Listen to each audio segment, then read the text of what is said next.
আপনি সমস্ত রকম শর্ত মেনে ফর্ম ফিল আপ করেছেন অন্নপূর্ণা ভাণ্ডারে টাকা পাওয়ার জন্য, তবুও 1 জুলাই কেন আপনার টাকাটা ঢুকলো না? এই ভিডিওতে এই বিষয় নিয়ে একেবারে বিস্তারিত আলোচনা করব। ভিডিওটা শেষ পর্যন্ত দেখতে থাকুন। অনেক মহিলাই রয়েছেন যারা সমস্ত শর্ত মেনে ফর্ম ফিল আপ করেছেন, কিন্তু তাদের 1 জুলাই ব্যাংক অ্যাকাউন্টে কোনো রকম টাকা আসেনি। তারা এখন চিন্তায় রয়েছে যে তাদের ফর্মটা বাতিল গেছে, কিন্তু সরকারি যে বেনিফিটগুলো পেলে তাদের টাকাটা আসার কথা নয়, সেই বেনিফিটের আওতায় হয়তো তারা নেই। সেই জন্যই তাদের আরও সন্দেহটা জাগছে, তাহলে কি তারা অন্নপূর্ণা ভাণ্ডারের টাকা পাবে না? এটা একদমই নয়। অনেকের মনেই অনেক ধারণা আসছে।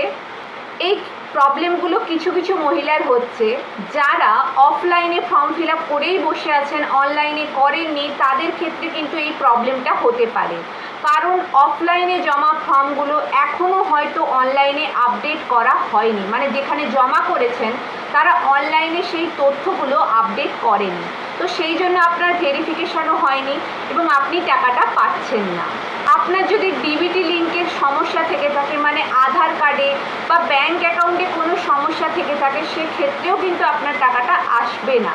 এবং আপনার যদি ভেরিফিকেশন প্রক্রিয়া না কমপ্লিট হয়ে থাকে, মানে আপনার এলাকা থেকে হয়তো আপনার যে আবেদন, সেই আবেদনের ভেরিফিকেশন কমপ্লিট তখনও করা হয়নি, তাহলেও কিন্তু আপনার টাকাটা আসবে না। তো 29শে জুন লাস্ট আপডেট করা হয়ে গেছিলো, মানে যারা টাকা পাবে তাদের আবেদন অলরেডি নিয়ে নেওয়া হয়েছিল এবং সেই লিস্টটা রেডি করা হয়ে গেছিলো। 29শে জুন যাদের নাম লিস্টে রেডি হয়ে গেছিলো তারাই একমাত্র 1 জুলাই টাকাটা পেয়েছেন। আপনি যদি তারপরে অ্যাপ্লিকেশান করে থাকেন কিংবা তারপরে আপনার ভেরিফিকেশান হয়ে থাকে, তাহলে কিন্তু আপনি এই টাকাটা পাবেন না। তার মানে কি এটাই যে 1 জুলাই টাকা পাবেন না মানে এর পরে আপনি আর এই টাকাটা পাবেন না? এরকমও কিন্তু কোনো ব্যাপার নেই। আজকে এই ভিডিওতে আলোচনা করলাম যে কী কী কারণে টাকাটা না আসতে পারে।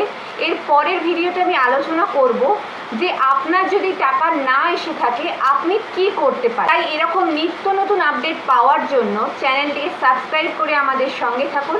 ভিডিওটি ভালো লাগলে লাইক করবেন। ধন্যবাদ।